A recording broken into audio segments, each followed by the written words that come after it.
Aktiviti memotong tulang.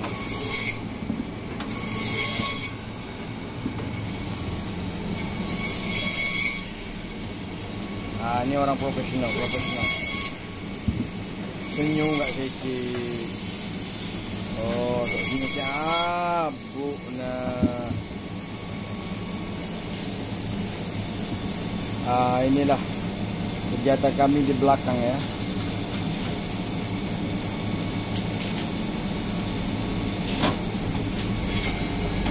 Ni tulang apa dia?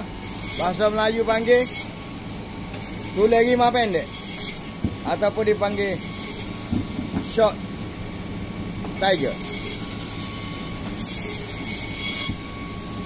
Bahagian apa ni? Oh, kambing. Oh. Long tiger, short tiger.